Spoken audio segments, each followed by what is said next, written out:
It's been a long time, I think, since you saw one like that in Albuquerque, New Mexico, hasn't it? Yeah. Huh? Yeah. Well, first of all, man, it's an unforgiving sport. I mean, it's unforgiving. The kid misses the field goal, and all of a sudden we get the ball back and take the ball down the field and score. I mean, it's an unforgiving game. So first of all, credit to Hawaii. Credit to Hawaii. I mean, they came out. I thought really played hard. I thought they really played well. Honestly, my first thoughts right now is we have to get better. We're going to enjoy this one tonight, but we have to get better. Before we talk about the good things, I think you just have to go through and look at what made it so difficult for us. Offensively, we turned the ball over twice. One time in the red zone, we had the ball first and goal at about the 2.5-yard line, and ended up turning it over. And then Chris Davis turned it over.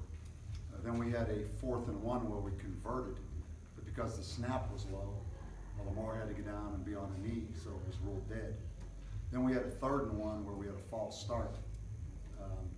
So we had mistakes on offense. And then on defense, amazing, I guess the second home game in a row where we just really poor in the first half, really. And then the second half held both teams, New Mexico State and Hawaii, to 3 points in the second half. But just early in the game for Hawaii to take that ball on the first drive and go down and score is just so disheartening. This game reminded me so much of New Mexico State. In fact, I told our team that at halftime. It just was eerily similar to Mexico State, and I'm just glad it ended up the way it did. So we have to get better. I mean, we have to get better. We're beat up, we're nicked up. Garrett Hughes went out.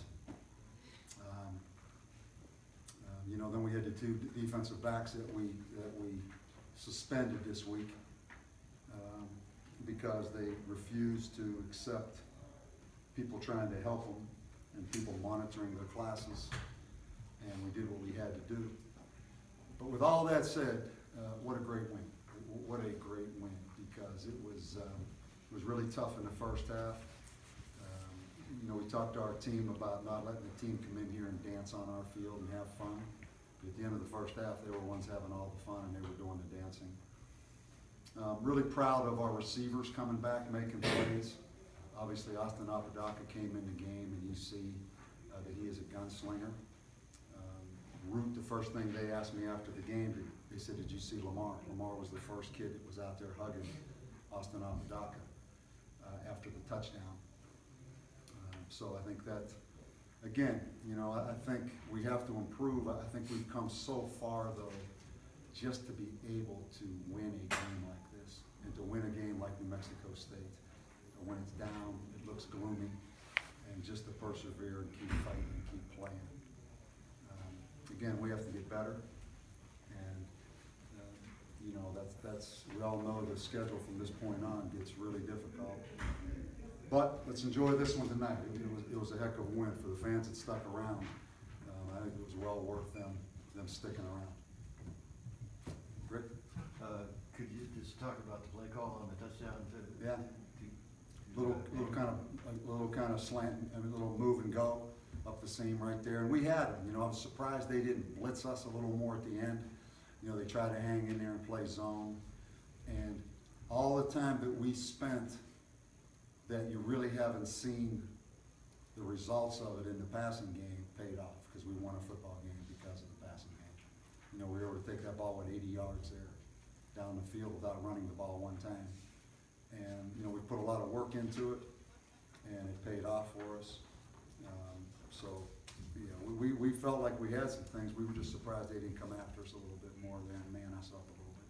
Coach, on the same note about passing, does that change anything? Like maybe Austin gets more reps, or does it change? Man, I'm gonna figure that out tomorrow. We're bringing these kids in tomorrow afternoon. The coaches will be in here at 7 o'clock in the morning. We'll work on what's next for us tomorrow. But certainly the 4th quarter at Wyoming, that drive, that's as good as you're going to see in college football, particularly from a team that's more of an option style team. Austin's a weapon. Austin's a weapon. And, you know, us being able to spread it out a little bit and throw it a little bit is definitely something that we're gonna have to talk about and kind of, you know, figure it out a little better. What kind of poise and moxie does it take from a guy like Austin coming off the bench, hadn't played the entire game, and Yeah.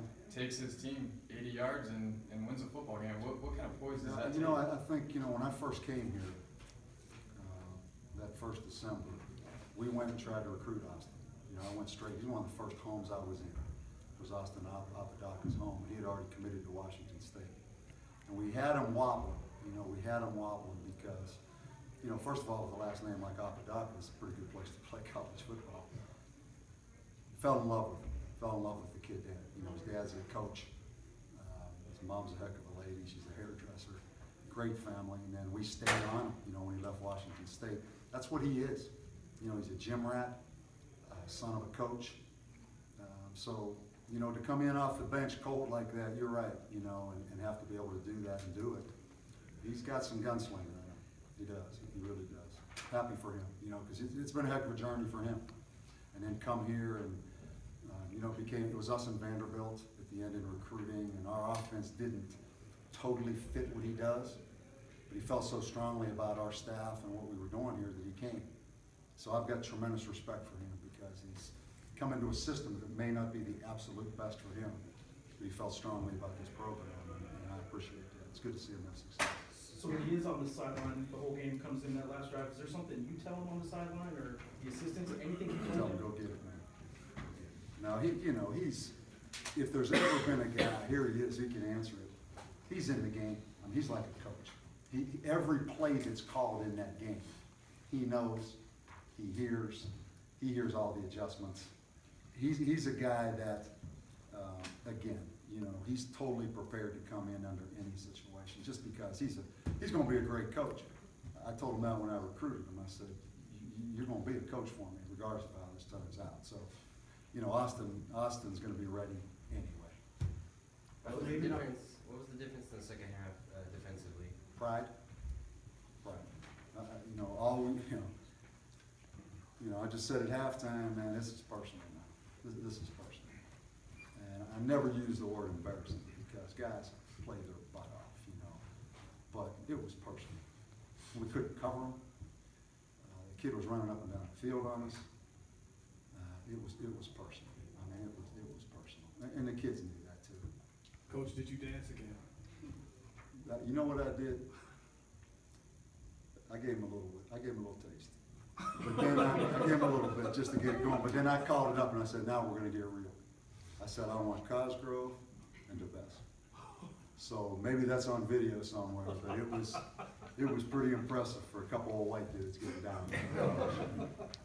Coach, last year we talked a lot about not being able to finish games, kind of being on the cusp and winning, you know, these types of games and not getting it done this year. Do you think you guys maybe have turned the corner in some of these games where you're able to win these tight ones?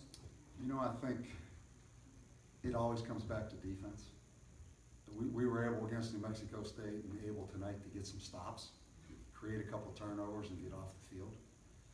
And we're gonna be hit or miss until we get better on defense. And that's been so frustrating because there's been flashes of us being really good. Really good, you know, and then we're not the biggest. We're gonna have to scramble around and do things. That was the frustration again at halftime, and that was the frustration of coming out of Reno, is why can't we turn the corner on defense and just play our butt off and be better? And again, we've got some injuries, we've got some deficiencies, but that's how you turn the corner and win. Not so much Austin Apodaca taking the team 80 yards, but stopping people, holding people to 3 points, making it hard on them. So, again, you know, I'm just excited to have 4 wins and have a chance to come in tomorrow with a positive attitude and try to get better, because we have to get better. We have to get better. So, you know, I don't know that we've turned the corner. You know, that's you look at our upcoming schedule now, we got some battles, but we'll be in it. We'll be in these games now. compared this game to NMSU where you also only allowed 3 points, do you make second half adjustments or is it solely A lot pride? the same, you know, a lot the same about just pride after, you know, just like, what are we doing?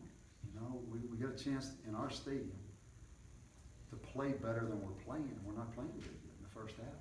It was almost the same message, like, are you kidding me, this is happening.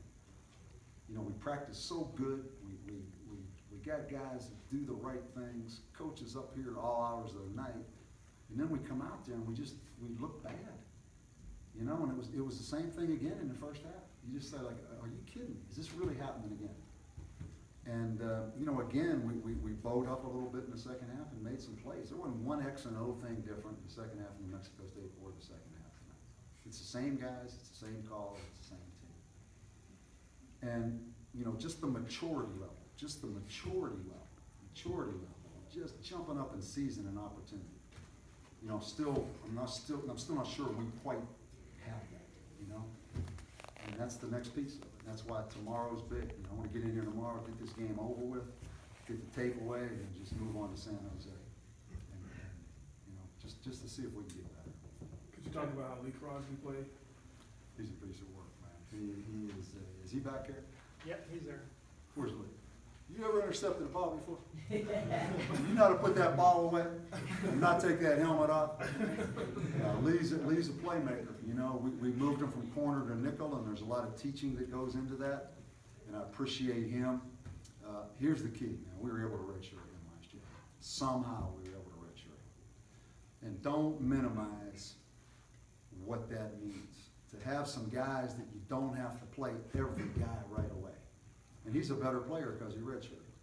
And we got a couple other guys we're doing that with right now. So slowly but surely, you know, we're developing some older guys. But I think he's a perfect example. He's a tough sucker, man. He loves to play. And I remember we took about 5 of us up there to Utah to see him, right, Lee? Coach Cos, Coach Sachs, Coach McMillan, and myself. Rented a big van in Salt Lake City, drove all the way down there. It snowed. I'm not sure what we looked like, all of us in that van, but it was worth it now. Okay? All right, man. Thanks, Thank you. Coach. You go that way. Lee Crosby, you're up first.